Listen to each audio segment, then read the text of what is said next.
스님이 약초를 캐러 갔다가 한 남자를 만나 사랑을 고백하고 한 달 뒤 임신 소식으로 사찰 전체를 뒤흔들었다는 이야기 들어보셨나요? 자욱한 안개가 신비로운 베일처럼 드리워진 자아산 깊은 곳, 천년의 세월을 간직한 고즈넉한 사찰 청운사가 있습니다. 이곳은 세상 시름을 잊기 위해 사람들이 찾는 기도처이자 묘음이라는 한 젊은 비구니 스님의 청춘이 깃든 곳이었습니다. 묘음 스님은 18살, 집안에 큰 아픔을 겪은 뒤 속세를 등지고 이곳 청운사로 들어왔습니다. 어릴 적 어머니를 여의고 술에 빠져 살던 아버지는 사고로 세상을 떠났습니다. 상처투성이 마음으로 자란 그녀에게 청운사는 인생의 모든 풍파를 묻어둘 안식처가 될 거라 믿었습니다. 하지만 운명은 누구도 예상치 못한 방식으로 그녀를 다시 찾아왔습니다. 그날 묘음 스님은 다른 스님 2분과 함께 마을 사람들에게 다려줄 약초를 캐기 위해 산에 올랐습니다. 해마다 장마철이면 사찰에서 행하는 작은 보시였습니다. 하지만 바로 그 숲속 나무십 사이로 쏟아지는 햇살과 청아한 새소리 속에서 묘음 스님은 한 남자를 만났습니다. 불법과는 아무런 관련이 없는 그 남자와 마주친 순간 그녀의 마음속 무언가가 조용히 흔들리기 시작했습니다. 그의 이름은 민준, 편찮으신 어머니의 약에 쓸 귀한 약초를 구하러 도시에서 왔다고 했습니다. 그의 슬픔에 젖은 눈빛 속에는 마치 자신처럼 지울 수 없는 상처를 품고 있는 듯한 깊은 그늘이 있었습니다. 어찌된 일인지 그들은 비구니 스님과 속세의 남자가 나누어야 할 대화보다 훨씬 더 많은 이야기를 나누었습니다. 그날 이후 묘음 스님은 더 이상 예전의 묘음이 아니었습니다. 한 달 뒤 묘음 스님이 임신했다는 소식이 전해지자 청운사는 발칵 뒤집혔습니다. 사람들은 수군거렸고 비난했으며 안타까워하고 분노했습니다. 그녀가 파괴를 했다며 손가락질하는 이도, 저주를 퍼붓는 이도, 그저 침묵 속에 고개를 떨구는 이도 있었습니다. 하지만 그 누구도 이 젊은 스님의 뱃속에 담긴 이야기 너머 그보다 더 깊은 사연이 숨겨져 있다는 사실을 알지 못했습니다. 이제부터 가슴 찢어지는 후회와 애틋한 사랑이 뒤엉킨 저 회색 승복 뒤에 감춰진 이야기를 함께 따라가 보겠습니다. 어쩌면 그 진실 속에서 여러분의 눈물을 훔치게 될 무언가를 발견하게 될지도 모릅니다. 사흘간 지리하게 내리던 비가 그치고 모처럼 해가 반짝나던 날이었습니다.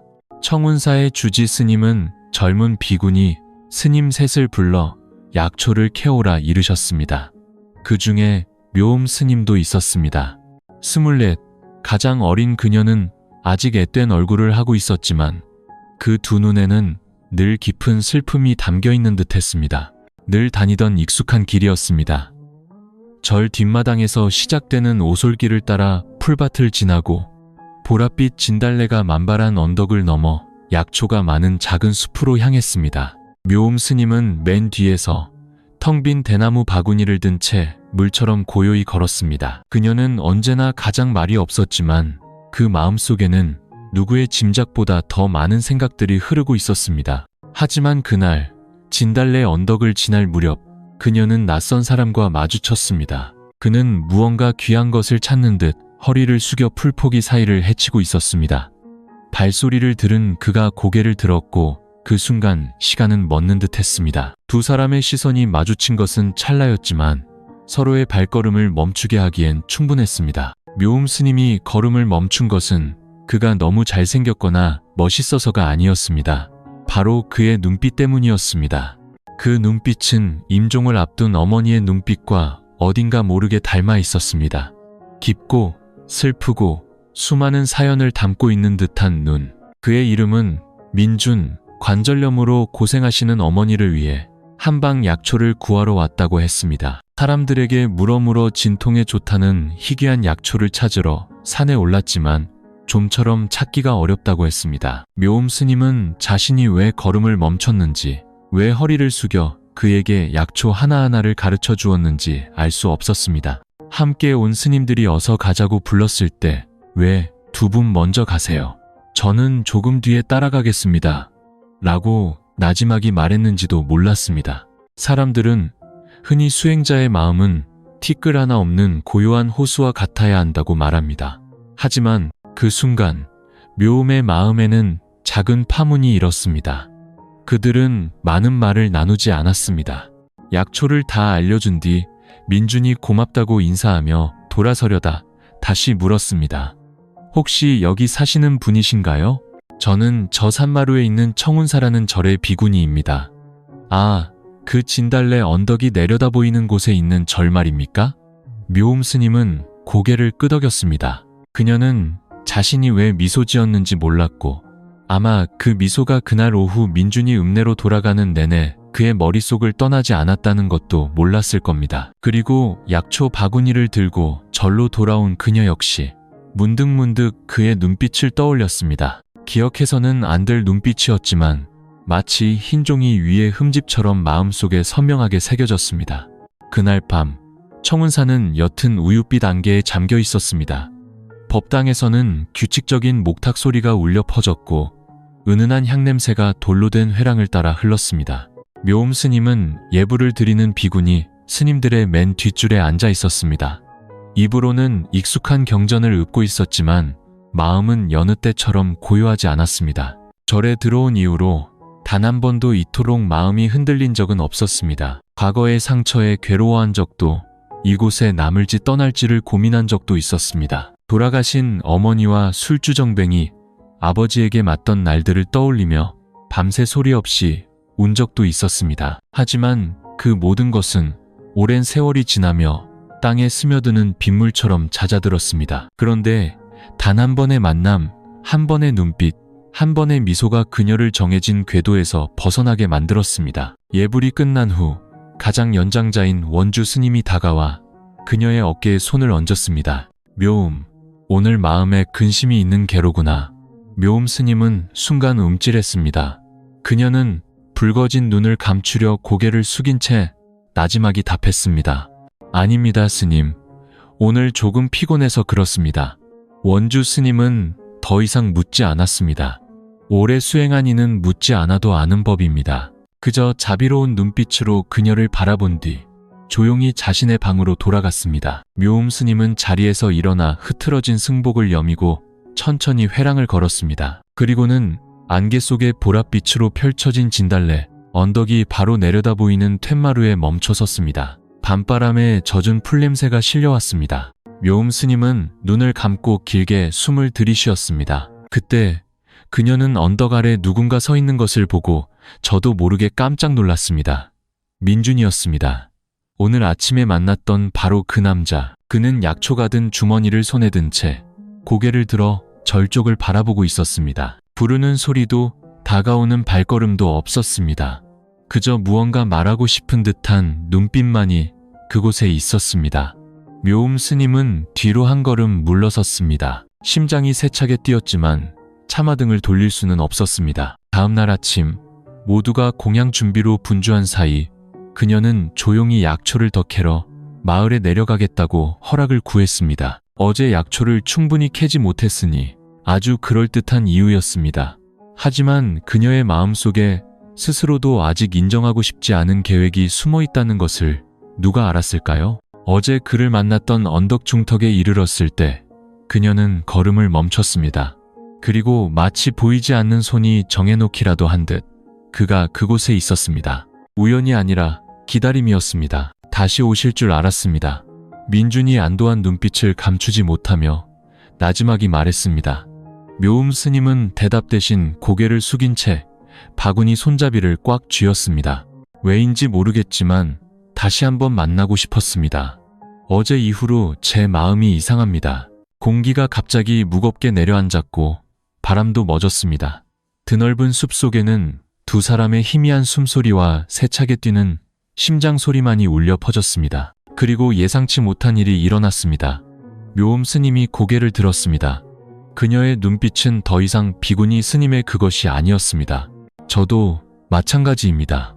왜인지는 모르겠지만 다시 만나고 싶었습니다. 서리처럼 차가운 고백이었지만 그 말이 터져 나오는 순간 그녀 내면의 가장 깊은 곳에 잠들어 있던 무언가가 깨어났습니다.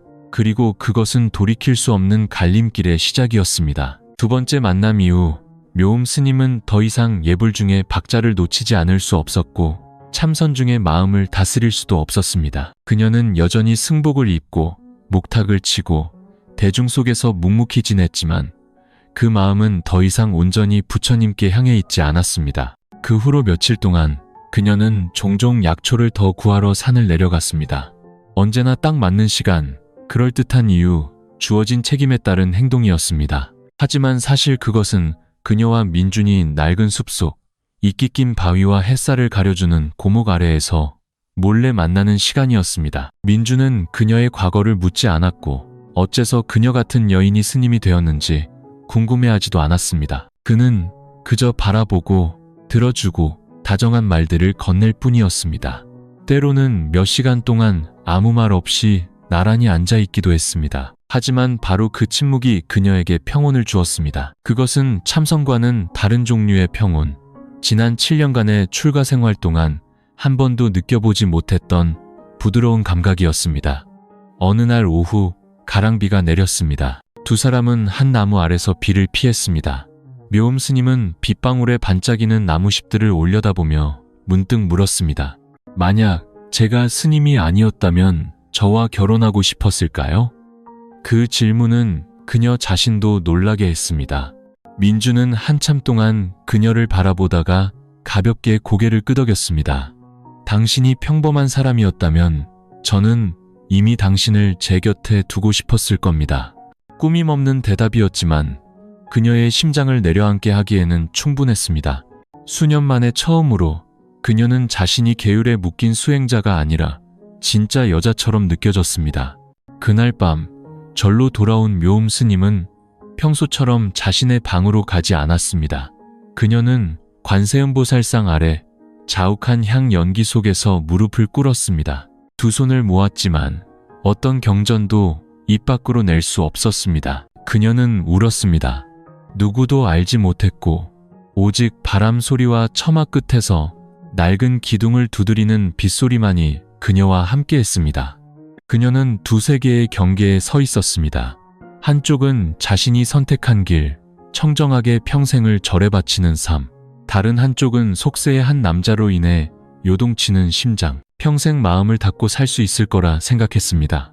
하지만 알고 보니 단 한 번의 눈빛, 한 번의 다정함만으로도 내면의 모든 벽이 무너져 내릴 수 있었습니다. 다음 날 아침, 그녀는 지친 몸으로 잠에서 깼습니다.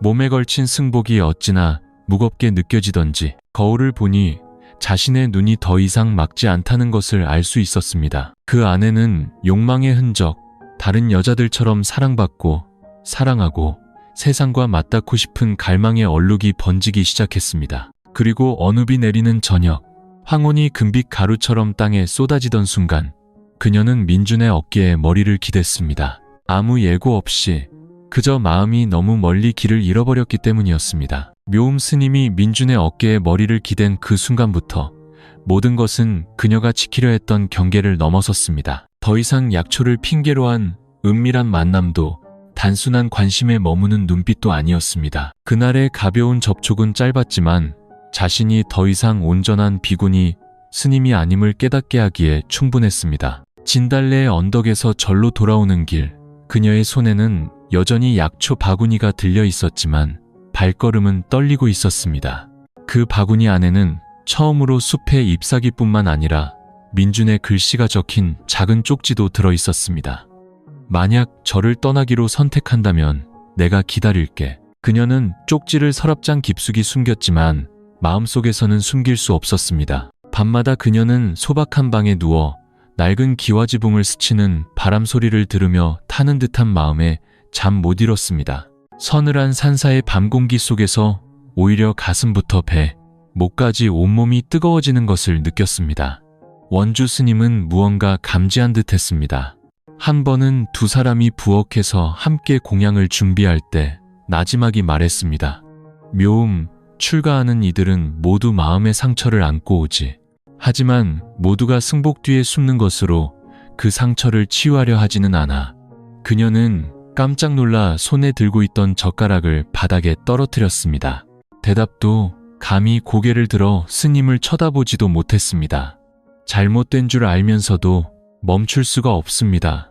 스님, 마치 속에서부터 쥐어짜낸 듯한 짧은 고백이 터져나왔습니다. 원주 스님은 놀라지 않고 그저 한숨을 내쉬었습니다.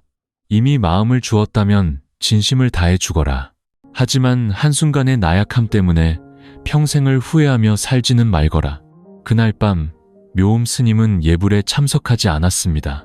그녀는 홀로 돌계단에 앉아 드문드문 나무가 선수비로 떠오르는 달을 바라보았습니다. 구름 한 점 없는 하늘은 밝았지만 그녀의 마음은 헝클어진 실타래 같았습니다. 그녀는 속으로 계산하기 시작했습니다. 만약 저를 떠나면 살아갈 수 있을까? 빈손으로 더 이상 법명으로 불리지 않는 이름 하나만 가지고 속세로 돌아갈 수 있을까? 하늘에 계신 어머니는 불상 아래 엎드려 울던 딸이 이제 한 남자의 품에 안기려 하는 것을 보시면 노여워하지 않으실까? 며칠 후 그녀는 더 이상 산을 자주 내려가지도 민준을 만나지도 않았습니다. 멀리하면 멈추면 모든 것이 지나갈 거라 생각했습니다. 하지만 그녀의 몸은 말을 듣지 않았습니다. 어느 날 아침 절마당에 낙엽을 쓸던 중 그녀는 갑자기 어지러움을 느끼며 헛구역질을 했습니다. 식은땀이 비오듯 쏟아졌습니다. 다른 스님이 달려와 그녀를 부축했습니다. 묘음, 얼굴이 너무 창백하구나. 내가 약이라도 다려주마. 하지만 자신의 몸에 무슨 일이 일어나고 있는지 가장 잘 아는 사람은 바로 그녀 자신이었습니다. 그날 아침의 헛구역질은 첫 번째 신호였습니다. 어쩌면 자신의 몸 안에서 작은 생명이 자라나고 있을지도 모른다는 첫 헛구역질이 있은 지 사흘이 지나도록 묘음 스님은 병원에 가지 않았습니다. 그녀는 조용히 견디며 모든 증상을 최대한 감추려 애썼습니다.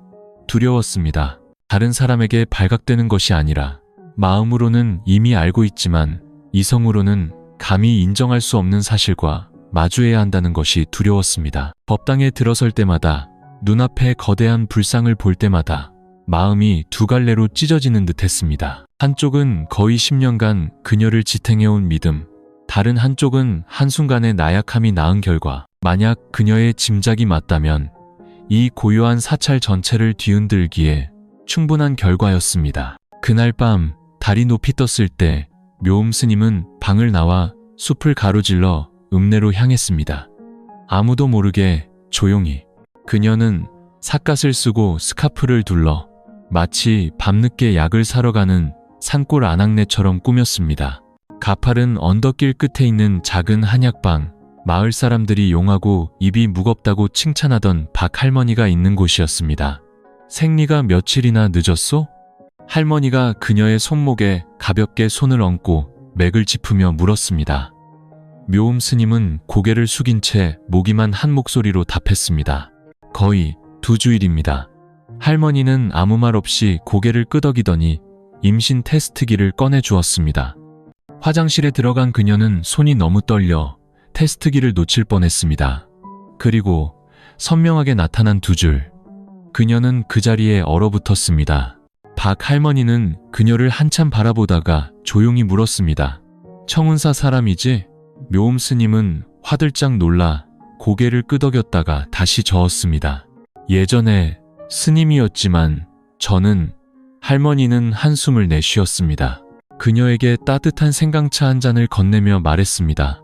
여자 인생에는 갈림길이 많지. 하지만 이 갈림길은 너 혼자 걸어갈 수 있는 길이 아니야. 그날 밤 묘음 스님은 절로 돌아가지 않았습니다. 그녀는 읍내시장 근처의 낡은 버스 정류장에 앉아 어둠 속에서 몸을 웅크렸습니다. 마음은 엉망으로 뒤엉켜 있었습니다. 아무도 그녀를 찾지 않았고 그녀가 곱게 접은 승복을 바구니에 담고 임신 4주가 넘었다는 초음파 사진을 주머니에 넣은 채 그곳에 앉아있다는 것을 아무도 몰랐습니다. 소리 없는 눈물만이 뺨을 타고 끊임없이 흘러내렸습니다. 마치 한밤중 절의 기와지붕 위로 소리 없이 쏟아지는 비처럼. 동이 틀 무렵 그녀는 천근만근 무거운 발걸음으로 조용히 절로 돌아왔습니다. 원주 스님이 마당을 쓸고 있었습니다. 여전히 온화한 얼굴이었지만 오늘따라 그 눈빛에는 걱정이 가득했습니다. 묘음 스님을 본 스님은 아무것도 묻지 않고 그저 오랫동안 그녀를 바라보았습니다. 그리고 바람처럼 가벼운 목소리로 물었습니다. 스스로를 지키지 못했느냐? 묘음 스님은 붉게 충혈된 눈으로 옷자락을 꽉 쥔 채 그 자리에 굳어 있었습니다. 아주 작게 끄덕인 고갯짓 한 번에 온 세상이 무너져 내리는 듯 했습니다. 그날 아침 묘음 스님이 돌아온 후에도 청운사의 일상은 평소와 다름없이 흘러갔습니다. 종은 울리고 향연기는 피어오르고 스님들은 예불을 드리고 공양을 짓고 청소를 하고 산 아래로 보시를 하러 다녔습니다. 하지만 오직 한 사람, 이곳에 거대한 폭풍이 조용히 몰려오고 있다는 것을 아는 이가 있었습니다. 바로 원주 스님이었습니다. 그녀는 꾸짖지도 추궁하지도 않았습니다. 그저 묘음 스님을 더 자주 지켜보고 묵묵히 그녀에게 맡겨진 힘든 일들을 덜어줄 뿐이었습니다. 하지만 그 변화는 오히려 다른 스님들의 의심을 사기 시작했습니다. 요즘 묘음이 왜 저렇게 자리를 자주 비우지? 얼굴이 말이 아니야. 예전 같지 않아. 지난번엔 해질녘에 산을 내려가던데 또 약초 핑계를 댄 거겠지. 수군거림은 흰 종이에 번지는 먹물처럼 퍼져나갔습니다. 가장 큰 압박은 비난이 아니라 눈빛에서 왔습니다. 매일같이 묘음 스님을 스쳐 지나가는 차갑고 무언의 시선들이 수천 마디의 꾸짖음보다 더 그녀의 숨을 막히게 했습니다. 그녀는 숨길 수 있을 거라, 저를 떠날 용기가 생길 때까지 비밀을 지킬 수 있을 거라 생각했습니다. 하지만 진실은 임신한 여인의 배와 같아서 영원히 감출 수는 없는 법입니다. 그날 아침 우물가에서 채소를 씻던 묘음 스님은 너무 빨리 허리를 숙이다가 갑자기 현기증을 느꼈습니다. 그녀가 비틀거리며 쓰러지자 옆에 있던 스님이 비명을 질렀고 온절이 소란해지며 달려왔습니다. 그녀를 부축하던 중 나이든 스님 한 분이 그녀의 손을 잡다가 무심코 배에 손을 얹었습니다. 그리고 그 손이 멈칫했습니다. 이건 기력이 쇠해서 그런 게 아니야. 배에 무언가 있구나. 그 말은 청천벽력과도 같았습니다. 원주 스님이 다가왔습니다. 물을 필요도 없다는 듯 그저 묘음 스님을 오랫동안 바라보았습니다. 그리고 나지막이 속삭였습니다. 더는 숨기지 않아도 된다. 내가 주지 스님께 모시고 가마. 그날 오후 거의 10년간의 수행 생활 만에 처음으로 묘음 스님은 법당에 무릎을 꿇었습니다. 그녀에게 첫 경전을 가르치고 먹고 살고 숨결 하나하나까지 청정함을 지키는 법을 가르쳤던 주지 스님 앞에서였습니다. 스님은 그녀를 바라보았습니다. 그 눈빛에는 분노가 아닌 약속을 지키지 못한 자식을 보는 듯한 실망감이 가득했습니다. 묘음아, 파괴의 결과가 무엇인지 알고 있느냐? 그녀는 고개를 숙였습니다. 눈물이 낡은 바닥 타일 위로 뚝뚝 떨어졌습니다. 네, 알고 있습니다. 그런데 어찌하여 그런 일을 행하였느냐? 처음으로 그녀가 고개를 들었습니다. 눈물이 그렁그렁했지만 그 눈빛은 단호했습니다. 저도 사람이기 때문입니다. 제 마음을 멈출 수가 없었습니다. 짧지만 그 한마디는 절에 있던 모든 사람을 충격에 빠뜨리기에 충분했습니다. 주지 스님은 길게 한숨을 쉬었습니다. 그 순간 스님이 무슨 생각을 하는지 아는 사람은 아무도 없었습니다. 다만 스님이 합장한 채 천천히 불상 뒤로 걸어가시는 모습만이 보였습니다. 그리고 신성한 공간을 가득 메우는 나직한 목소리가 울려 퍼졌습니다. 그렇다면 저를 떠날 준비를 하거라. 그 아이가 거짓 속에서 더 자라게 해서는 안 된다. 누구도 비웃지 않았고 누구도 분노하지 않았습니다. 오직 침묵만이 흘렀습니다. 묘음 스님을 그녀가 마지막 안식처라 믿었던 세상 밖으로 밀어내기에 충분한 그런 무거운 침묵이었습니다. 청운사가 이토록 고요했던 적은 없었습니다. 우는 사람도 배웅하는 사람도 없었습니다. 오직 낡은 기와지붕을 스치는 바람과 황혼역에 나지막이 울리는 종소리뿐이었습니다. 이곳에 조용히 왔던 것처럼 그녀는 조용히 떠났습니다. 텅 빈 공간 속 그녀의 어깨에는 낡은 괴나리 보찜이 들려 있었습니다. 그 안에는 원주 스님이 몰래 싸준 속세에 옷 몇 벌이 들어 있었습니다. 누구도 말하지 않았지만 모두 알고 있었습니다. 한번 파괴를 한 이상 묘음은 더 이상 이 절의 일부가 아니라는 것을. 원주 스님은 마지막 돌계단까지 그녀를 바래다 주었습니다.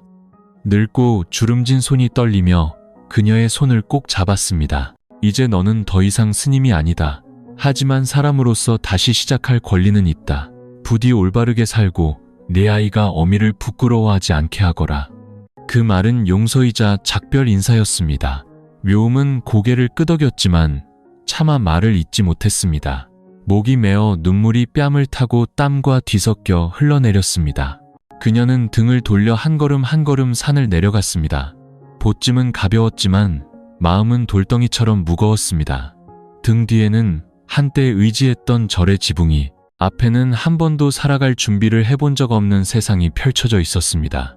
먼지 쌓인 버스는 그녀를 읍내로 데려다 주었습니다. 밤 10시가 다 되어 그녀는 낯선 길 한가운데 내렸습니다. 갈 곳이 없었습니다. 돈도, 집도, 가족도 없었습니다. 민준의 집을 찾아갔지만 자취방은 텅 비어 있었습니다. 이웃사람은 그가 방을 뺀 지 2주가 다 되어가며 어디로 갔는지 아무도 모른다고 했습니다. 전에 통화했던 번호는 꺼져 있었습니다. 마치 그가 처음부터 존재하지 않았던 사람처럼 묘음은 어둠 속에 서 있었습니다. 뱃속에서 가벼운 통증이 느껴졌습니다. 그녀는 배를 감싸 안고 길가에 주저앉았습니다. 그 순간 그녀는 처음으로 자신이 정말로 혼자라는 것을 느꼈습니다. 다행히도 며칠 전 한약방의 박 할머니가 그녀를 기억하고 있었습니다. 넋이 나간 눈으로 다시 찾아온 묘음을 본 할머니는 많이 묻지 않고 조용히 그녀를 안으로 이끌었습니다.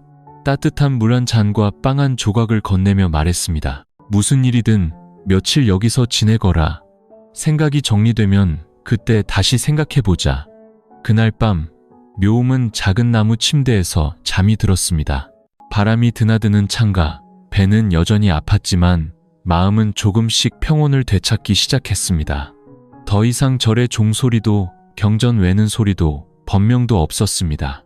오직 그녀, 임신한 젊은 여자, 빈손으로 내일 어디로 가야 할지 모르는 그녀만이 존재했습니다. 하지만 바로 그 절망의 끝에서 그녀는 처음으로 자신의 마음이 다시 태어나고 있음을 느꼈습니다. 한약방에서 지내는 첫 며칠 동안 묘음은 거의 밖으로 나가지 않았습니다. 그녀는 대부분의 시간을 창가에 앉아 마당 앞 나무들이 바람에 흔들리는 것을 바라보며 보냈습니다. 작은 방, 빛바랜 푸른색 회벽, 삐걱거리는 침대, 느리게 돌아가는 낡은 선풍기. 모든 것이 초라했지만 적어도 편견 어린 시선도 심장을 꿰뚫는 질문도 없었습니다. 박 할머니는 남편도 자식도 없이 30년 넘게 홀로 한약방을 지키며 살아왔습니다. 아마 그래서였을 겁니다. 묘음을 보았을 때 마치 자신이 잃어버렸던 젊은 날의 한 조각을 보는 듯한 기분이 들었던 것은 이제부터 여길 내 집이라 생각하거라. 다음 날 아침 할머니가 그녀의 맥을 짚으며 말했습니다. 감히 그럴 수는 없습니다. 며칠만 신세 지겠습니다. 신세는 무슨, 나도 너 같은 시절이 있었지. 저질렀으면 살아낼 용기도 있어야 해. 중요한 건 내 뱃속의 아이야. 그 아이는 네가 강해지길 바랄 거다. 그날부터 묘음은 박할머니를 도와 청소를 하고 약재를 씻고 햇볕에 말리고 가난한 환자들을 위해 죽을 끓였습니다. 소소한 일들이었고 입덧 때문에 지칠 때도 있었지만 그녀는 한마디 불평도 하지 않았습니다. 생전 처음으로 그녀는 도망치고 싶은 마음이 아니라 진짜 삶을 살고 싶다는 마음이 들었습니다. 배가 조금씩 불러오기 시작했습니다. 사람들은 그녀가 임신했다는 것을 알아차렸고 누군가는 뒤에서 수군거렸지만 박 할머니가 나서서 막아주었습니다. 애 가진 게 죄요? 왜 사람을 그렇게 쳐다봐? 요즘 세상에 남자가 도망가는 건 흔한 일이지만 끝까지 남는 건 엄마뿐이야. 어느 날 박 할머니는 그녀에게 돈 봉투를 건넸습니다. 몇 년간 약을 팔아모은 돈이었습니다. 이걸로 작은 노점이라도 시작해보거라. 언제까지 나만 돕고 살 수는 없지. 아이 낳으려면 돈이 필요할 게야. 묘음은 돈을 받아들고 비오듯 눈물을 쏟았습니다. 누군가에게 이토록 큰 도움을 받게 될 줄은 상상도 못했습니다. 더 이상 기댈 절도, 자신을 스님이라 불러줄 사람도 없었지만 이제 그녀에게는 다시 시작할 곳이 생겼습니다. 며칠 후 그녀는 시장 어귀에 작은 좌판을 차렸습니다. 따끈한 죽과 김밥, 채소로만 만든 몇 가지 음식을 팔았습니다. 손님은 예상외로 많았습니다. 절에 있을 때 무료로 약을 나눠주던 그녀를 기억하고 찾아와 준 사람도 있었고, 그저 이른 아침 햇살 아래 볼록한 배로 서 있는 그녀가 안쓰러워 음식을 사주는 사람도 있었습니다. 하루에 몇만 원을 버는 것에서 시작해 점차 그녀의 노점은 생활비를 감당할 만큼 수입이 늘었습니다. 밤이 되면 몸은 지쳤지만 마음은 이상하게 평화로웠습니다. 그러던 7월 초의 어느 아침, 그녀가 음식통을 들고 시장으로 나가려는데 등 뒤에서 익숙한 목소리가 들려왔습니다. 묘음 씨. 그녀가 돌아보았습니다. 민준이었습니다. 그녀의 인생을 통째로 바꿔놓은 남자가 야위고 덥수룩한 수염에 충혈된 눈으로 바로 앞에 서 있었습니다.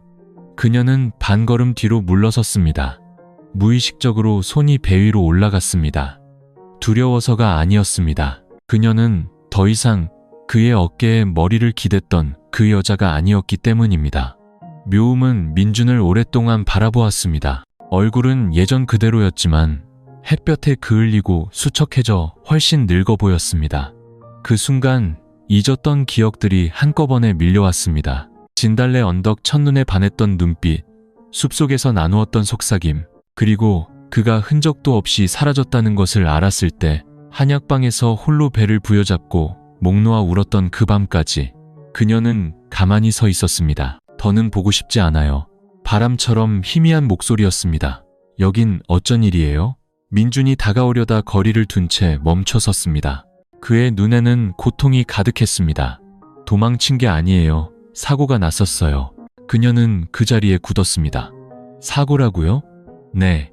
마지막으로 우리 만난 날, 당신에게 제대로 이야기하려고 절에 올라갈 준비를 하러 자취방으로 돌아가는 길이었어요. 그런데 트럭에 치였어요.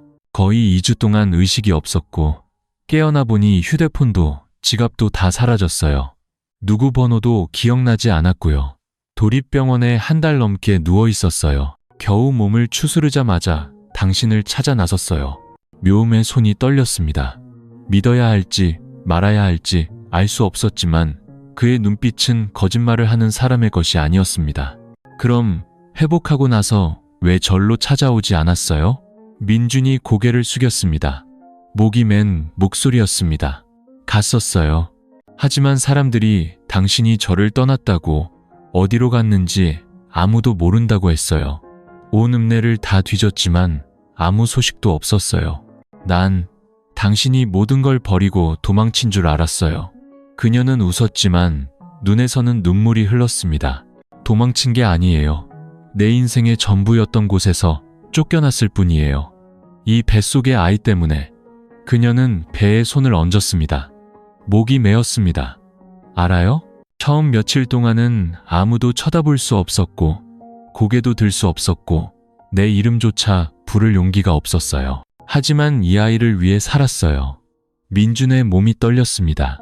그가 다가와 그녀의 손을 잡으려 했지만 그녀는 뒤로 물러섰습니다. 난 이제 예전의 내가 아니에요, 민준 씨. 당신의 눈빛을 믿었던 그 여자는 주지 스님 앞에 무릎 꿇고 돌이킬 수 없는 잘못에 대해 용서를 빌어야 했던 그날 죽었어요. 그가 눈물이 그렁그렁한 채 고개를 들었습니다.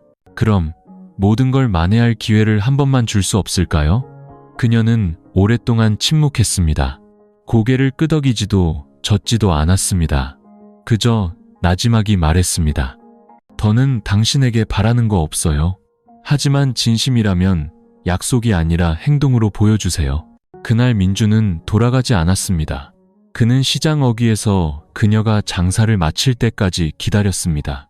아무 말 없이 그녀가 정리하는 것을 돕고 무거운 통을 한약방 뒤편까지 날라주었습니다. 끈기 있는 행동으로 자신의 잘못을 갚으려는 듯 묵묵하고 끈질기게. 그리고 묘음은 그날 밤 옆으로 누워 점점 불러오는 배를 안고 있었습니다. 아이가 가볍게 발길질하는 것이 느껴졌습니다. 엄마는 이제 혼자가 아니야 라고 말해주는 것 같았습니다. 다시 만난 그날 이후로 민준은 떠나지 않았습니다. 그는 묘음의 노점에서 불과 몇 걸음 떨어진 시장 어귀에 작은 자취방을 얻었습니다. 전화도 문자도 매달림도 없었습니다. 그저 매일 아침 조용히 그녀가 오기를 기다렸다가 물을 길어다 주고 음식을 진열하는 것을 도울 뿐이었습니다. 한낮에 땡볕에는 모자를 들어 그늘을 만들어주고 비가 오는 날에는 비옷을 건네주었습니다. 모든 것이 묵묵했고 인정받으려 하지 않았습니다. 모든 것을 지켜보던 박 할머니는 가끔 퉁명스럽게 쏘아붙였습니다. 남자들이란 여자 고생시킬 땐 잘하면서 잘못을 갚을 땐 꼭 저렇게 쫓겨난 강아지처럼 불쌍한 표정을 짓는다니까. 하지만 이내 할머니 자신도 인정해야 했습니다. 그래도 저놈 정신은 제대로 차린 것 같구나. 묘음은 여전히 거리를 두었습니다. 말을 많이 하지도 예전처럼 미소 짓지도 않았습니다. 하지만 눈빛은 덜 차가워졌고 민준이 물컵을 건넬 때 더 이상 손을 빼지도 않았습니다. 용서하지는 않았지만 밀어내지도 않았습니다. 한 번은 그녀가 그릇을 씻을 물통을 들다가 갑자기 허리에 통증을 느꼈습니다. 민준이 달려와 그녀를 부축하며 물통을 빼앗아 들고 나지막이 소리쳤습니다. 미쳤어요? 배가 5개월이 넘었는데 아직도 이런 일을 하려고 해요? 그녀는 처음으로 그가 큰 소리를 내는 것에 놀라 그를 쳐다보았습니다. 일하지 않으면 어떻게 살아요? 이제 내가 있잖아요. 무심코 튀어나온 한마디에 두 사람 모두 말을 잃었습니다. 민주는 잠시 멈칫했다가 조용히 말했습니다. 내 말은 당신이 허락한다면 내가 다 짊어지고 싶다고요. 더는 혼자가 아니에요. 그녀는 돌아섰지만 손에서는 천천히 물통을 놓았습니다. 말은 안 했지만 마음속 무언가가 따뜻해지는 것을 느꼈습니다. 그날부터 민주는 시장 근처 버스 터미널에서 짐꾼으로 일하기 시작했습니다. 낮에는 일하고 저녁에는 돌아와 그녀의 장사를 도왔습니다. 한 푼 두 푼 아껴 영양제와 과일을 사왔습니다. 시내에 갈 때마다 아직 태어나지 않은 아이를 위해 작은 선물들을 사왔습니다. 천으로 된 턱바디, 털실로 짜나기, 양말 같은 것들. 한 번은 민준이 그동안 모은 돈다발을 그녀에게 건넸습니다. 다음에 산부인과 갈 때 이걸로 필요한 검사 다 받아요. 묘음은 떨리는 손으로 돈을 받았습니다. 내 아이라는 확신도 없으면서 민준이 망설임 없이 고개를 들었습니다. 당신의 아이이기만 하다면 나에게는 그게 가장 중요해요. 소박한 말이었지만 그녀는 눈물 때문에 고개를 돌려야 했습니다. 따뜻한 가정을 꿈꿨던 적이 있었습니다. 한 번 넘어지면 누구도 자신을 일으켜주지 않을 거라 생각했습니다. 하지만 지금 한때 자신의 인생에 폭풍을 몰고 왔던 그 남자가 묵묵히 비바람 속에 서서 그녀의 용서를 기다리고 있었습니다. 그날 저녁 장사를 마치고 민주는 평소처럼 조용히 그녀의 뒤를 따랐습니다. 하지만 이번에는 한약방 문 앞에서 묘음이 멈춰섰습니다. 돌아보지 않은 채 그녀는 나지막이 말했습니다. 혹시 흰죽 먹을래요? 조금 남았는데. 민주는 그 자리에 굳어 대답하지 못했습니다. 하지만 그의 눈은 붉게 충혈되었습니다. 흰죽 한 그릇, 평범하기 그지없는 질문이었지만 그에게는 희망의 첫 신호였습니다. 그 후의 날들은 마치 폭풍우가 없었던 것처럼 느리고 평화롭게 흘러갔습니다. 묘음이 민준에게 흰죽 한 그릇을 대접한 날 이후로 그들은 더 많은 대화를 나누기 시작했습니다. 더 이상 어색한 인사가 아니라 과거에 대한 이름 모를 아픔에 대한 그리고 처음으로 부모가 된다는 것에 대한 진솔한 이야기들이었습니다. 묘음은 점차 방어의 껍질을 벗어던졌습니다. 더 이상 민준의 시선을 피하지도 피곤함을 감추지도 않았습니다. 다리가 부었을 때 그가 기름을 발라주는 것을 허락했고 정기검진 때 태아의 심장 소리를 함께 들었습니다. 그리고 가끔 밤이 되면 자신의 이야기를 들려주었습니다. 13살의 어머니를 여인 이야기부터 불상 앞에 웅크리고 앉아 삭발하게 해달라고 빌었던 순간까지 민주는 모든 것을 묵묵히 들었습니다. 그녀의 이야기 한마디 한마디가 칼날처럼 그의 마음을 파고들었습니다. 그는 알았습니다. 이 모든 이야기를 들을 수 있는 사람은 오직 자신뿐이라는 것을. 그녀와 함께 살았던 그 누구도 그녀의 진짜 세상 속으로 들어가 본 적이 없다는 것을. 어느 날 오후 묘음이 피곤해 집 뒤편에서 쉬고 있을 때 민주는 서툰 솜씨지만 끈기 있게 천 기저귀를 접고 있었습니다. 그녀가 그를 보며 나지막이 웃었습니다. 뭐 하는 거예요? 나중에 서툴지 않으려고 미리 연습하는 거예요. 내 아들이 확실해요. 연습까지 하게? 민준이 돌아보며 따뜻한 눈빛으로 말했습니다. 당신이 확신하지 못한다면 내가 당신 목까지 확신할게요. 그녀는 웃음을 터뜨렸습니다. 수개월간의 무거운 시간 끝에 나온 드문 웃음이었습니다. 그달 말 묘음의 배는 아주 커져서 한 걸음 뗄 때마다 숨이 찼습니다. 민주는 거의 그녀 곁을 떠나지 않았습니다. 짐꾼 일도 그만두고 오직 그녀의 장사를 돕고 병원에 데려다주는 일에만 집중했습니다. 35주차 초음파 검사를 하던 날, 의사는 태아가 건강하고 발길질도 좋지만 산모가 힘을 비축하기 위해 장사를 쉬는 것이 좋겠다고 말했습니다. 집에 돌아오자 민준이 그녀의 손을 잡았습니다. 모아둔 돈이 좀 있어요. 이제 쉬어요. 나머지는 내가 다 알아서 할게요. 내가 쉬면 누가 장사를 해요. 괜찮아요. 아이는 하루 몇만 원 버는 것보다 엄마가 더 필요해요. 그녀는 그를 바라보았습니다. 처음으로 그 남자가 정말 어른처럼 느껴졌습니다. 임신 마지막 몇 주 동안 그녀는 자주 잠을 설쳤습니다. 더 이상 두렵지는 않았지만 긴장되었습니다. 처음 엄마가 되는데 곁에서 잠을 재워줄 사람도 손을 잡아줄 사람도 없었습니다. 하지만 밤마다 몸을 뒤척일 때면 민준의 방에서 새어나오는 불빛이 보였습니다. 그는 잠들지 않고 있었습니다. 기저귀를 더 접고 아기 침대끈을 꿰매고 육아 방법을 찾아보고 있었습니다. 어느 비 오는 밤, 그녀는 춥다고 느꼈지만 감히 일어나지 못했습니다. 문이 살짝 열리더니 그가 들어와 따뜻하게 데운 얇은 담요를 덮어주고는 아무 말 없이 돌아갔습니다. 그 순간 그녀는 알았습니다. 앞으로 무슨 일이 생기든 적어도 자신이 낳을 아이는 충분히 크고 다정한 아버지를 갖게 될 것이라는 걸. 그날 밤 민주는 그녀에게 문자를 보냈습니다. 전화도 직접적인 말도 아니었습니다.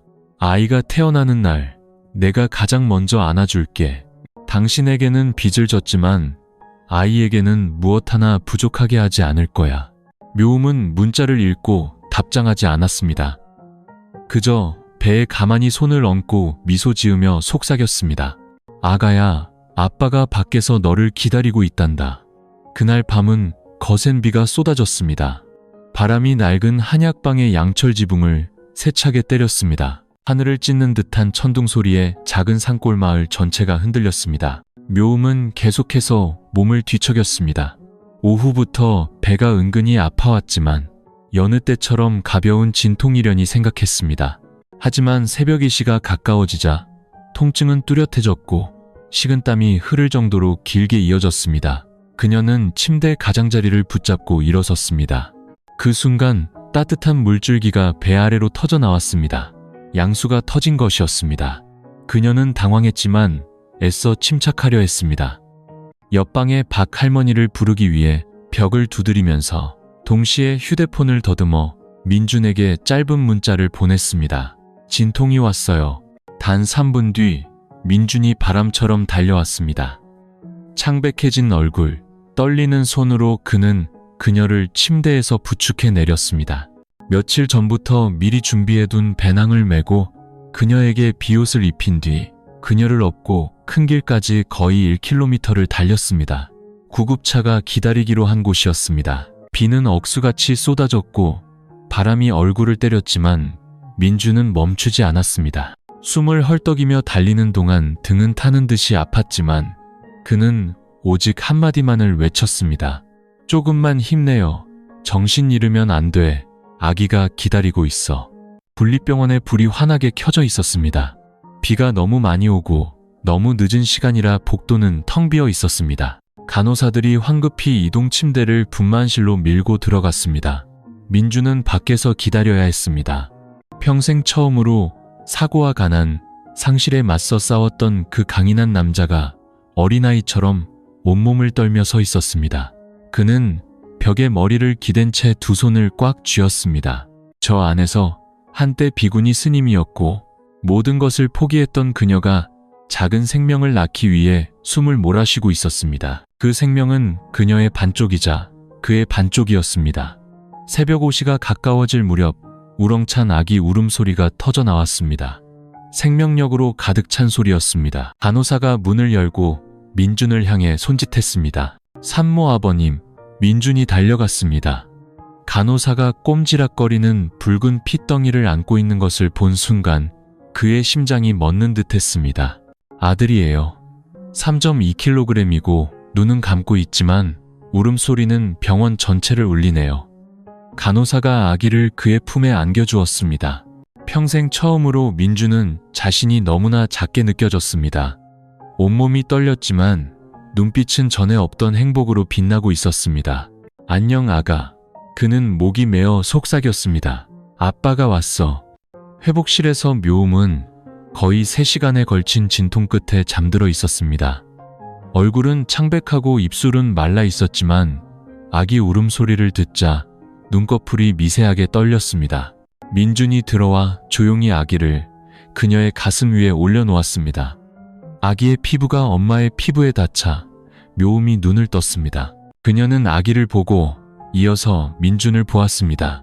그 순간 눈물이 터져 나왔습니다. 더 이상 쓰라리지 않은 안도의 눈물이었습니다. 마치 그녀 인생의 모든 풍파가 이 순간 멈춘 것 같았습니다. 내가 해냈어요. 그녀가 힘겹게 속삭였습니다. 민준이 몸을 숙여 그녀의 이마에 입을 맞췄습니다. 당신 혼자가 아니야. 우리가 해낸 거야. 밖에서는 비가 그치기 시작했습니다. 아침에 첫 햇살이 병실 창틈으로 스며들고 있었습니다. 한 아이가 막 태어났고 한 가족이 다시 태어나고 있었습니다. 출산 후 7일째 묘음은 퇴원했습니다. 몸은 약했지만 눈빛은 더 이상 흐릿하지 않았습니다. 아마도 그녀의 품에 지금 숨쉬고 젖을 찾아 입술을 오물거리는 작은 생명이 있었기 때문일 겁니다. 민주는 두 모자를 택시에 태워 한약방으로 돌아왔습니다. 박 할머니는 이미 집 한편에 이불을 깔고 작은 나무 요람을 마련해 두었습니다. 늙고 주름진 얼굴이었지만 아기를 처음 안아보는 그 눈빛은 반짝였습니다. 이놈, 아빠를 아주 쏙 빼닮았네. 하지만 입이랑 턱은 엄마를 닮았어. 아주 굳세게 생겼다. 묘음은 아무 말 없이 웃기만 했습니다. 눈가는 밤샘으로 퀭했지만 엄마가 된 첫 주 묘음에게 잠은 사치였습니다. 밤마다 아이는 2시간 간격으로 울며 젖을 찾았습니다. 몸은 아직 아팠고 가슴은 젖으로 뭉쳤으며 계속 아이를 안고 있느라 팔은 저렸습니다. 때로는 지쳐서 아이의 가슴팍에 얼굴을 묻고 눈물을 흘리기도 했습니다. 엄마가 되는 건 정말 쉽지 않네요. 그녀가 지친 목소리로 한숨을 쉬었습니다. 민준이 곁에 앉아 그녀의 어깨를 주무르며 부드럽게 말했습니다. 하지만 당신은 해내고 있잖아요. 내 아이의 엄마니까. 그 말에 그녀는 눈물 속에서 웃었습니다. 한 달이 지나 그녀는 아이를 업고 시장에 나가기 시작했습니다. 장사를 위해서가 아니라 진짜 삶을 살기 위해서였습니다. 노점이 다시 차려지자 어떤 이들은 놀라서 말했습니다. 세상에, 저 아가씨 진짜 애를 낳았네? 스님이었는데. 그럼 승복 입고 있을 때 애를 가졌다는 거네. 쯧쯧, 세상 말세다. 칼날 같은 말들이었지만 묘음은 더 이상 고개를 숙이지 않았습니다. 그녀는 아이의 머리를 조심스럽게 받쳐 안고 고개를 들어 사람들을 하나하나 쳐다보았습니다. 네, 저는 스님이었습니다. 그리고 잘못을 저질렀습니다. 하지만 제 아이는 아무 잘못이 없습니다. 보기 불편하시면 보지 않으시면 됩니다. 하지만 저를 동정하는 마음이 조금이라도 있으시다면 감사히 받겠습니다. 시장 전체가 몇 초간 조용해졌습니다. 근처 칼가게 주인이 조용히 고개를 끄덕였습니다. 생선가게 아주머니는 달걀 몇 개를 밀어주었습니다. 애, 키우는 거 힘들어. 이거 먹고 전만이네. 그 후로는 누구도 감히 뒤에서 수군거리지 못했습니다. 편견이 사라져서가 아니었습니다. 아이를 품에 안고 한 손으로는 음식을 포장하며 퀭한 눈으로도 미소를 잃지 않는 그 여인을 더 이상 깎아내릴 수 없었기 때문입니다. 한 번은 원주 스님이 조용히 시장 끝에 나타났습니다. 전보다 더 야위고 흰머리가 눈에 띄게 늘어 있었습니다. 묘음은 스님을 보고 그 자리에 굳었습니다. 스님은 많은 말을 하지 않았습니다. 그저 다가와 아기를 들여다보고 나지막이 물었습니다. 아들이냐? 네. 이름은요? 네. 명심. 민심이라고 지었습니다. 스님이 고개를 끄덕였습니다. 좋구나. 세상 속에서 밝은 마음을 지키는 것이 가장 어려운 법이지. 부디 이 아이는 해내기를 바란다. 어미가 한때 놓칠 뻔했던 것을 그녀는 울음을 터뜨렸습니다. 서러워서가 아니었습니다. 자신을 불문으로 이끌었던 분이 처음으로 자신의 아이를 편견이 아닌 자비의 눈으로 바라봐 주었기 때문이었습니다. 명심이가 3개월이 되자 옹알이를 하기 시작했습니다. 부엌에서 민준의 목소리가 들릴 때마다 아이는 눈을 동그랗게 뜨고 팔다리를 허우적거렸습니다. 민준은 아들을 놀리곤 했습니다. 역시 내 아들이야. 요만할 때부터 남자 목소리는 알아보는구나. 묘음은 웃으며 아이에게 젖을 물리면서 그를 흘겨보았습니다. 당신 아들 맞으니까 본보기가 되게 똑바로 살아요. 민준은 고개를 끄덕였습니다. 장난이 아닌 분만실에서 처음 아이를 안았던 날부터 마음속으로 다짐했던 약속을 위한 끄덕임이었습니다. 묘음에게 화려한 인생을 줄 수는 없더라도 적어도 다시는 고생하게 하지 않겠다는 약속. 묘음이 산후조리를 하는 동안 민준은 그녀를 대신해 노점을 지켰습니다. 처음에는 서툴러서 남자 손맛은 믿을 수 없다며 단골 손님들도 외면했습니다. 하지만 민준은 몰래 박 할머니에게 요리법을 배우고 메뉴 하나하나의 비법을 꼼꼼히 물었습니다. 일주일 후 그의 흰죽과 깨소금은 다시 손님을 끌기 시작했습니다. 한 달 뒤 민준은 시장에 있는 작은 가게 한 편을 빌렸습니다. 대나무 지붕을 세우고 작은 테이블과 플라스틱 의자를 놓았습니다. 당신이 계속 비바람 맞으며 땅바닥에 앉아있는 걸 원치 않아요. 우리 제대로 다시 시작해요. 그는 말했습니다. 우리? 묘음이 그를 보았습니다. 당신은 이미 오래전부터 우리라고 말했지만 내가 허락하지 않았을 뿐이죠. 그녀는 대답하지 않고 명심이를 안아올려 이마에 입을 맞췄습니다. 그날 밤 한약방은 조용했고 처마 밖에는 가랑비가 내렸습니다. 명심이는 깊이 잠들어 고양이처럼 새근거리는 숨소리를 냈습니다. 묘음이 아이 옷을 개고 있는데 민준이 들어와 작은 상자 하나를 테이블 위에 올려놓았습니다. 이게 뭐예요? 열어봐요. 상자 안에는 은목걸이 하나가 들어있었습니다. 펜던트에는 심한이라는 두 글자가 새겨져 있었습니다. 금은처럼 비싼 건 아니지만 몇 달 동안 모은 돈으로 산 거예요. 프로포즈 같은 건 어떻게 하는지 몰라서 프로포즈는 아니에요. 그냥 묻는 거예요. 나와 함께 이 아이를 잘 키우고 같이 늙어갈 마음이 있는지. 그녀는 목걸이를 바라보았습니다. 눈가가 촉촉해졌습니다. 지난 세월 고요한 절에서부터 초라한 한약방까지 비구니 스님의 신분에서 미혼모가 되기까지 그녀는 단 한 번도 이런 질문을 받게 될 날이 오리라고는 생각지 못했습니다. 부유한 사람이 아니라 자신의 인생을 송두리째 바꿔놓았던 그 남자에게서 말입니다. 그녀는 고개를 끄덕이지도 동의한다고 말하지도 않았습니다. 그저 손을 내밀어 속세에서 처음으로 그의 손을 부드럽게 잡았습니다. 작은 손길이었지만 민준의 심장을 먹게 하기엔 충분했습니다. 그날 밤 비는 계속 내렸습니다. 나무 요람에서 명심이가 살며시 몸을 뒤척였습니다. 처마 밑 노란 불빛 아래 두 사람의 그림자가 비쳤습니다. 한때 잘못을 저질렀고 한때 떠나버렸던 두 사람이 이제 꼭 잡은 손의 온기로 서로를 데우며 조용히 곁에 앉아 있었습니다. 초겨울의 어느 아침, 하늘은 수정처럼 맑고 공기는 칼날처럼 차가웠습니다. 묘음은 크림색 한복을 입고 머리를 단정히 올린 채 생후 4개월 된 명심이를 안고 있었습니다. 민준은 흰 셔츠 차림에 서류 뭉치를 들고 있었습니다. 두 사람은 주민센터로 걸어갔습니다. 그곳에서 그들은 간단하지만 인생을 다시 시작하는 것과 다름없는 의미를 지닌 일을 하려고 했습니다. 혼인신고. 담당 직원은 묘음의 직업란에 자유업이라고 적힌 것을 보고 잠시 머뭇거렸습니다. 그 이전 직업란에는 출가 후 환속이라고 분명히 적혀 있었습니다. 스님이셨군요. 네, 하지만 지금은 엄마입니다. 나이든 직원은 더 이상 묻지 않고 조용히 고개를 끄덕였습니다. 모든 것이 순조롭게 진행되는 듯 했습니다. 가족 관계나 보증인란을 채워야 할 때까지는 민주는 펜을 멈췄습니다. 그의 눈빛이 어두워졌습니다. 잊고 있었네요. 나에겐 어머니가 계시다는 걸 동의해 주실까요? 민주는 대답하지 않았습니다. 그날 오후 고향을 떠난 지 몇 년 만에 민주는 묘음과 아들을 데리고 옛집으로 향했습니다. 마을 길끝에 있는 낡은 단층집, 이끼 낀 기와지붕과 마른 잎사귀로 가득한 마당. 민준의 어머니가 툇마루에 앉아 있었습니다. 흰머리가 늘고 눈빛은 칼날처럼 차가웠습니다. 돌아왔구나. 민준이 고개를 숙였습니다. 그래, 돌아왔으면 할 말을 해봐라. 듣고 있으니. 묘음이 공손하게 인사했습니다. 안녕하세요.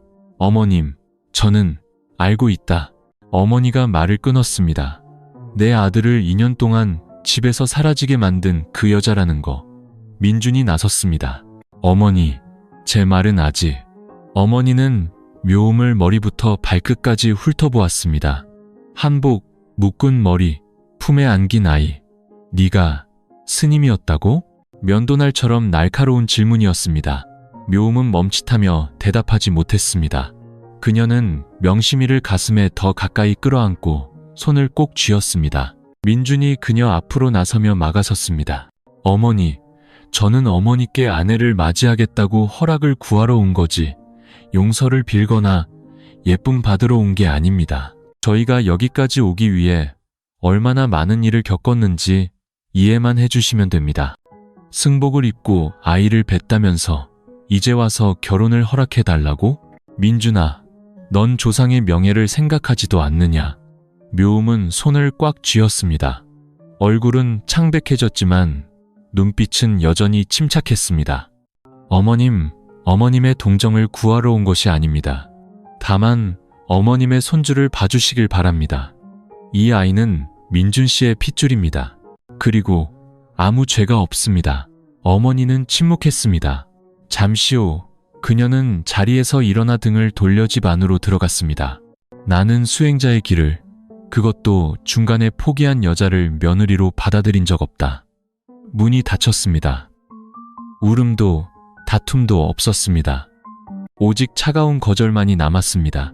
돌아오는 길, 민주는 묘음의 손을 꼭 잡았습니다. 그녀는 아무 말 없이 추수가 끝난 들판 너머를 바라볼 뿐이었습니다. 후회해요? 무엇을요? 나와 함께 삶을 다시 시작하기로 한 거요. 그녀는 고개를 저었습니다. 아니요, 단지 아직도 사람들이 한 사람을 과거 하나만으로 평가할 수 있다는 사실이 슬플 뿐이에요. 그럼 혼인신고는 미룰까요? 그녀가 희미하게 웃었습니다. 서류는 필요 없어요. 당신이 내 곁에 있고 아이가 밤마다 아빠를 볼 수 있다면 그걸로 됐어요. 그날 밤 명심이가 요람에서 평화롭게 잠들었을 때 민주는 아기 옷 상자에 은팔찌 하나를 넣어두었습니다. 거기에는 이런 글귀가 새겨져 있었습니다. 너는 아빠와 엄마 사이에 가장 아름다운 연결고리란다. 그리고 그들은 계속 살아갔습니다. 결혼식도 뚜렷한 명분도 없었지만 매일 아침 아이의 웃음소리가 있었고 매일 밤 작은 부엌에서 서로를 안아주는 사람이 있었습니다. 기적이 아니라 굳건한 의지만으로 충분했던 가족이었습니다. 차가운 거절이 있은 지 2달 후 묘음과 민준의 삶은 읍내의 작은 한약방에서 평온하게 계속되었습니다. 명심이는 6개월이 넘어 통통해졌고 뒤집기를 하고 아빠 하며 옹알이를 해 누구든 보면 귀여워했습니다. 매일 아침 묘음은 아이를 업고 민준과 함께 노점으로 나갔습니다. 박할머니는 농담을 했습니다. 내 아들은 이 가게의 작은 사장님이야. 엄마 품에서 다리만 흔들고 앉아있는데도 손님이 끊이질 않으니 삶은 평온해 보였습니다. 하지만 그러던 어느 한낮 한 통의 전화가 천둥처럼 내리꽂혔습니다. 민준아, 빨리 와봐라. 네 어머니가 쓰러지셨다. 군립병원 응급실에 불이 환하게 켜져 있었습니다. 의사는 민준의 어머니가 가벼운 뇌졸중을 앓았으며 일시적으로 왼쪽 몸의 일부를 움직일 수 없게 되었다고 말했습니다. 꾸준한 간호와 규칙적인 물리치료가 필요하다고 했습니다. 생명에 지장은 없지만 회복 여부는 본인의 의지와 곁에서 돌보는 사람에게 달려있다고 했습니다. 민주는 혼란에 빠졌습니다. 외아들이라 다른 친척도 없었습니다. 집을 나간 후로 한 번도 돌아가거나 전화 한 통 드린 적이 없었고 어머니는 낡은 집에서 외롭게 홀로 지내셨습니다. 그날 밤 병실에서 어머니는 눈은 떴지만 초점 없이 누워만 있었습니다. 민준이 곁에 앉아 어머니의 손을 잡았습니다. 어머니를 혼자 두어서 죄송해요. 제가 잘못했어요. 어머니는 대답하지 않고 천장만 멍하니 바라보았습니다. 손은 너무 약해서 다시 쥘 힘조차 없었습니다. 민주는 묘음에게로 고개를 돌렸습니다. 그녀는 아까부터 아무 말 없이 원망도 한숨도 없이 조용히 서 있었습니다. 혹시 민준이 말을 끝내기도 전에 묘음이 고개를 끄덕였습니다.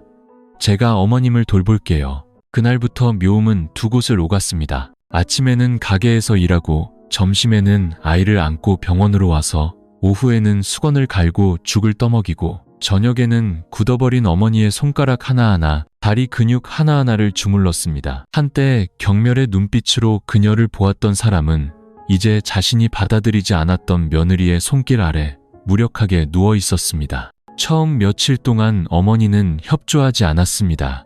죽을 거부하며 고개를 저었고 묘음이 몸에 손을 대면 얼굴을 돌렸습니다. 하지만 묘음은 아무 반응 없이 묵묵히 자신의 일을 했습니다. 매일같이 인사했습니다. 어머님, 제가 돌봐드리러 왔어요. 그렇게 꾸준히 열흘째 되던 날 묘음이 머리를 감겨주자 어머니는 갑자기 눈물을 흘렸습니다. 소리 없는 눈물이었습니다. 마치 둑이 터진 것처럼 눈물이 흘러내렸습니다. 묘음은 알았습니다. 아파서가 아니라 부끄러워서라는 것을. 자신이 그토록 비난했던 사람이 왜 유일하게 매일 이곳에 앉아 있는 것일까 하는 부끄러움. 왜 이러는 거냐? 어머니의 목소리는 갈라지고 힘이 없었습니다. 민준 씨를 사랑하니까요. 그리고 어머님을 사랑하는 건 좋은 엄마가 되기 위해 제가 배워야 할 일이에요. 어머니는 벽 쪽으로 얼굴을 돌렸지만 처음으로 날카롭지 않은 나지막한 목소리가 들려왔습니다. 나를 용서해 줄 수 있겠니? 묘음이 웃었습니다. 빈정거림도 비꼼도 아니었습니다. 어머님을 미워한 적이 없는데 용서할 것도 없어요. 태어나는 날 민주는 어머니를 휠체어에 앉히고는 묘음에게 말했습니다. 고맙다는 말 한마디로는 부족하다면 평생 은혜를 갚아야겠지. 그녀는 대답하지 않고 명심이를 어머니의 무릎에 앉혀주었습니다. 이제부터 손주 앉는 연습을 하셔야죠. 어머니는 아이를 보고 처음으로 미소를 지었습니다. 퇴원 후 민준의 어머니는 옛집으로 돌아왔습니다. 하지만 예전과 달랐습니다. 이번에는 곁에 외로운 아들뿐만 아니라 한때 냉정하게 거절했던 묘음과 할머니라고 옹알이하는 아이가 함께였습니다. 매일 아침 묘음은 앞마당을 청소하고 처마를 가리던 낡은 대나무 숲을 쳐냈습니다. 명심이는 첫 요람에 누워 그늘 아래서 얌전히 놀다가 엄마가 물을 뿌리는 것을 보고 까르르 웃었습니다. 어머니는 창가에 앉아 그 광경을 바라보았습니다. 마음속 무언가가 하루하루 부드러워지는 것을 느꼈습니다. 어느 날 오후 묘음이 따뜻한 죽을 가져다 주자 어머니가 문득 물었습니다. 너 옛날에 사람들한테 버림받아서 절에 들어갔었니? 갑작스러운 질문에 묘음은 멈칫했습니다. 숟가락을 쥔 손에 힘이 들어갔습니다. 아니요. 어머니가 돌아가시고 아버지가 술에 취해 매일 저를 때려서 들어갔어요. 18살에 그저 조용히 살 곳이 필요해서 삭발을 청했습니다. 그런데 왜 나왔어? 민준 씨를 만났기 때문입니다. 꾸밈이나 변명이 없었습니다. 묘음은 마치 수년 동안 자신을 괴롭혔던 사실을 드디어 직시할 수 있게 된 사람처럼 담담하게 말했습니다.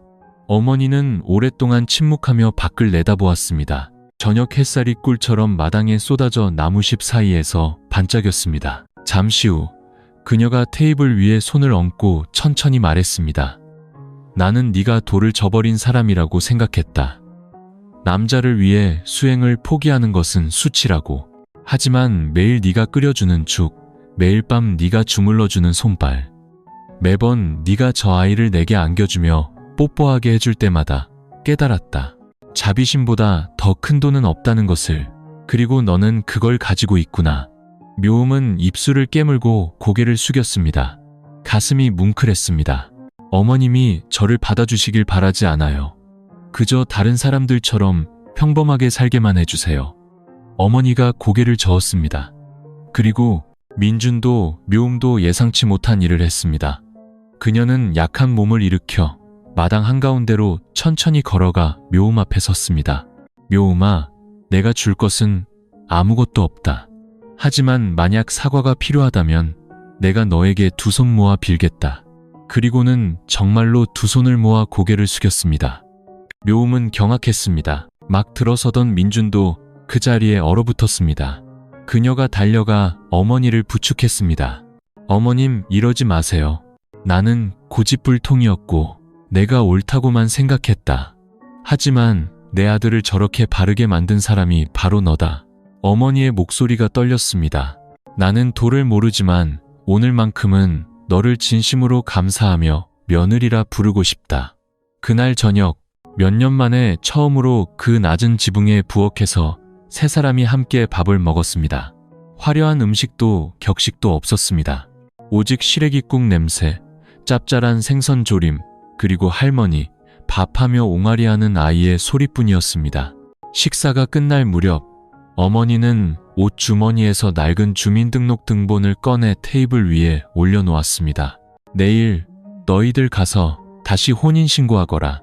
내가 도장 찍어주마. 묘음은 눈물을 참을 수 없었습니다. 그녀는 민준을 돌아보았습니다. 인생의 가장 어두운 터널을 함께 지나온 그 남자가 지금 목이 메어 그녀를 바라보고 있었습니다. 마침내 아내라는 이름이 민준의 마음뿐만 아니라 서류와 어머니의 인정 속에서도 자리를 찾게 된 것입니다. 이른 봄의 어느 아침, 안개가 산등성이에 옅게 깔려 있었습니다. 묘음은 옅은 남색 한복을 입고 거의 8개월 된 명심이를 안은 채 다른 한 손으로는 민준의 손을 가볍게 잡았습니다.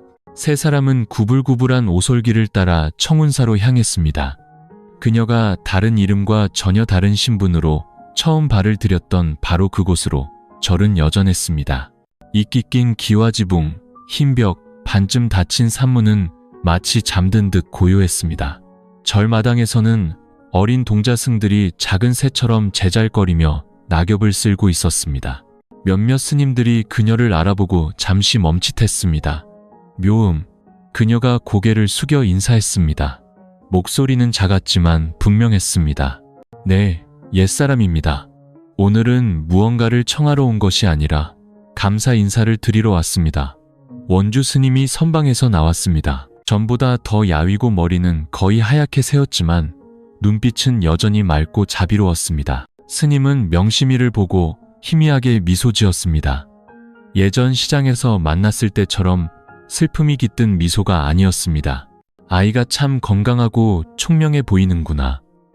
네, 스님께서 그날 제게 일러주신 대로 세상 풍파 속에서도 밝은 마음을 지키라는 뜻으로 명심이라 이름 지었습니다. 스님이 고개를 끄덕이고 한참 침묵하다가 물었습니다. 오늘 돌아와서 하고 싶은 말이 무엇이냐? 묘음은 아이를 안고 절마당 한가운데 서서 대웅전의 관세음보살상을 올려다보았습니다. 그녀는 깊이 숨을 들이마시고 천천히 말했습니다. 저는 제가 도를 저버리고 파괴를 했으며 이곳에 돌아올 자격이 없다고 생각했습니다. 하지만 이제는 압니다. 부처님은 제가 평생 무릎 꿇고 절하기를 원하시는 것이 아니라 제 마음에 부끄럽지 않게 살기를 원하신다는 것을요. 그래서 지금은 부끄럽지 않게 살고 있느냐? 스님이 예전처럼 그녀의 눈을 똑바로 보며 물었습니다. 네, 저는 엄마가 되었고 아내가 되었습니다. 뛰어나지는 않지만 올바르게 살고 있고 더 이상 후회하지 않습니다. 그렇다면 더 이상 짊어질 것도 없겠구나. 스님이 다가와 그녀의 어깨에 손을 얹었습니다. 봄바람처럼 가벼운 손길이었습니다. 사람마다 선택하는 길이 다르다. 어떤 이는 절 안에서 마음을 지키고 어떤 이는 세상 속에서 마음을 지킨다. 너는 밖으로 나가는 길을 택했지만 여전히 바른 마음을 지켰으니 어디에 있든 그곳이 바로 도량이다. 묘음의 눈가가 뜨거워졌습니다. 그녀는 무릎을 꿇었습니다. 용서를 빌기 위해서가 아니라 작별을 고하기 위해서였습니다. 대웅전 문 앞에서 3번 절을 했습니다. 지난 세월에 부서지고 다시 태어난 젊음에 절을 했습니다. 그리고 일어나 스님을 향해 미소 지었습니다. 저는 더 이상 묘음이 아닙니다. 하지만 그 아름다운 소리는 제 마음속에 간직하며 결코 서두르거나 그릇되게 살지 않도록 스스로를 다잡겠습니다. 산을 내려오는 길, 명심이는 엄마 품에서 곤히 잠들었습니다. 민주는 곁에서 아무것도 묻지 않고 그저 그녀의 손을 꼭 잡았습니다.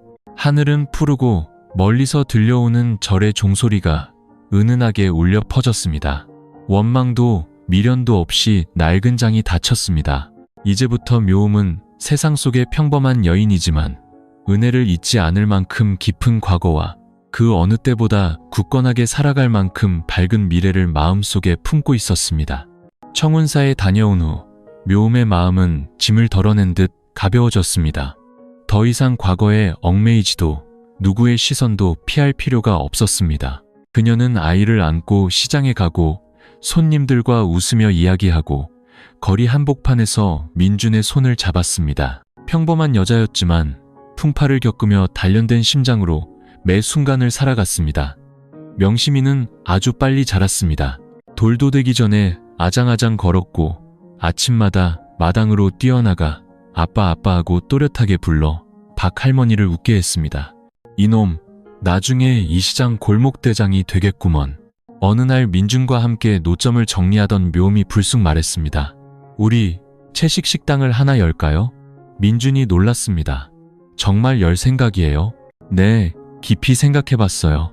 절에서 많은 사람들에게 공양을 지어줬고 무료 급식 봉사도 했고 한약방에서 죽도 끓였어요.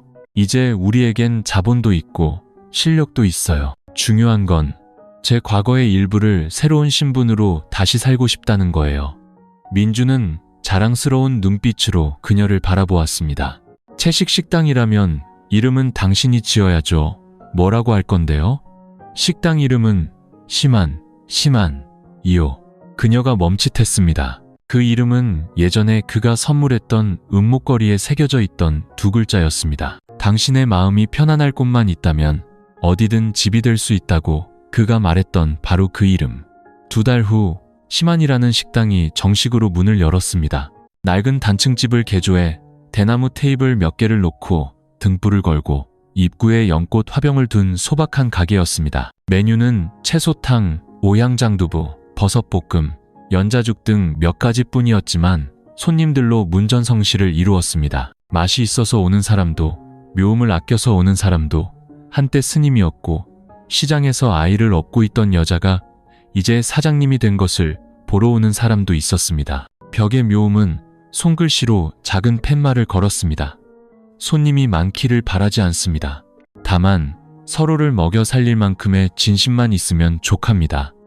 민준의 어머니도 함께 살며 손주를 돌보고 채소를 다듬고 물을 끓이는 일을 도왔습니다. 어느 날 어머니는 부엌 아궁이 앞에서 부채질을 하며 투덜거렸습니다. 옛날에는 저 애를 그렇게 구박했는데 이제는 며느리 가게의 뒷바라지 신세가 됐구나. 인생 참 바람개비처럼 도는구나. 모두가 웃음을 터뜨렸습니다.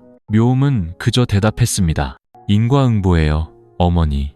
하지만 달콤한 인과응보죠. 어느 늦은 저녁 가게 정리를 마친 후 민주는 주문서를 정리하고 그녀는 명심이를 재우고 있었습니다. 지금 행복해요? 민준이 물었습니다. 지금으로 충분해요. 더 바랄 게 없어요. 그래도 바라는 게 하나 있다면요? 그녀가 돌아보며 희미하게 웃었습니다. 우리 아이가 자라서는 제가 저를 떠났던 것처럼 떠날 필요가 없었으면 좋겠어요. 넘어진 뒤에야 일어서는 법을 배우는 게 아니라 처음부터 올바른 사람이었으면 좋겠어요. 늦었지만 진실했던 사랑 속에서 태어났으니까요. 민준이 그녀의 손을 잡았습니다. 이번에는 꽉 쥐는 것이 아니라 오랫동안 놓지 않았습니다. 밖은 추워졌지만 작은 부엌 안에는 은은한 생강차 향기와 아이의 고른 숨소리가 가득했습니다.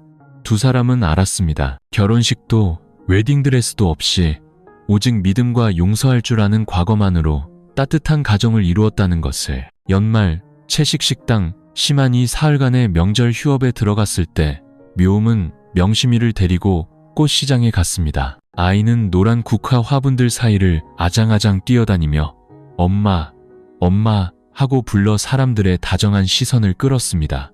그러던 중 몇 가지 복숭아 나뭇가지를 고르던 그녀는 시장 담벼락 뒤에서 희미한 신음소리를 들었습니다. 아가씨, 물 한 모금만 주시오. 그녀가 다가가 보니 덥수룩한 수염에 깡마른 남자, 찢어진 옷, 더러운 손발. 전혀 알아볼 수 없는 모습이었습니다. 하지만 그가 고개를 들었을 때 그녀의 심장이 멎는 듯했습니다. 아버지였습니다.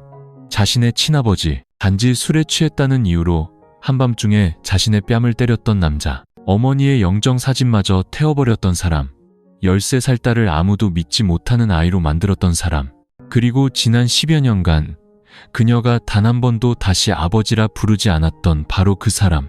그는 그녀를 알아보고 굳었습니다. 묘음이 맞느냐? 그녀는 웃지도 울지도 않은 채 고개를 끄덕였습니다. 네, 아버지가 집에서 쫓아냈던 딸이에요. 아버지가 업보라고 말했던 그 사람. 아버지가 고개를 숙였습니다.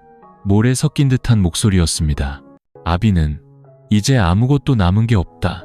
정신을 차려보니 내가 쓰레기라는 걸 알게 됐어. 그녀는 아버지를 바라보았습니다. 분노도 원망도 없었습니다. 그저 시작점에서 너무 멀리 떠나온 사람의 눈빛만이 있었습니다. 식사는 하셨어요? 아니, 어제라면 한 봉지 얻어먹은 게 다다.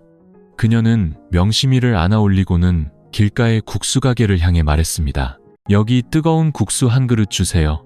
맵지 않게. 아버지는 어쩔 줄 몰라 했지만 아무 말도 하지 못했습니다. 그녀는 아버지 앞에 국수 그릇을 놓아주고는 무릎을 꿇고 먼지가 묻은 명심이의 입을 닦아주었습니다. 제 아들이에요. 아버지의 손주이기도 하고요. 만약 아버지가 아직 자격이 있다고 생각하신다면요. 아버지는 울음을 터뜨렸습니다. 떨리는 손으로 젓가락을 잡았습니다. 눈물이 국물 속으로 뚝뚝 떨어졌습니다. 고생에 찌든 그 얼굴은 더 이상 그녀가 13살 때처럼 무섭지 않았습니다. 그저 자신의 삶에 대한 속죄의 시간을 보내고 있는 한 인간의 그림자만이 남아 있었습니다. 그날 점심, 그녀는 아버지를 낡은 한약방으로 모셔왔습니다. 박 할머니가 한숨을 쉬었습니다. 네가 이래도 괜찮겠니? 너를 그렇게 고생시킨 사람을 용서하는 게 아니에요. 더 이상 미움을 품고 살지 않으려는 거예요. 제가 가볍게 살기 위해서요. 민준의 어머니는 텐마루에 앉아있는 그 남자를 보고 놀랐지만 많이 묻지 않고 민준에게 따뜻한 옷을 사다 주라고만 했습니다. 민준은 그저 그녀의 어깨를 감싸 안으며 나지막이 말했습니다. 당신은 정말 복이 많은 사람이야. 누가 당신을 어떻게 대하든 당신은 언제나 평화롭게 끝맺는 법을 아니까. 사흘 뒤 아버지는 잠결에 세상을 떠났습니다. 따뜻한 밥 한 끼를 먹고 손주의 웃음을 마지막으로 본 뒤였습니다. 묘음은 소박한 영정 사진 앞에 서서 향을 하나 피우고 나지막이 불렀습니다. 마지막으로 아버지라고 한번 불러드릴게요. 바람이 툇마루를 스쳐 지나갔습니다. 그것이 계절풍이었는지 아니면 마음속에서 이제 막 내려놓아진 가벼운 무언가였는지는 아무도 알 수 없었습니다.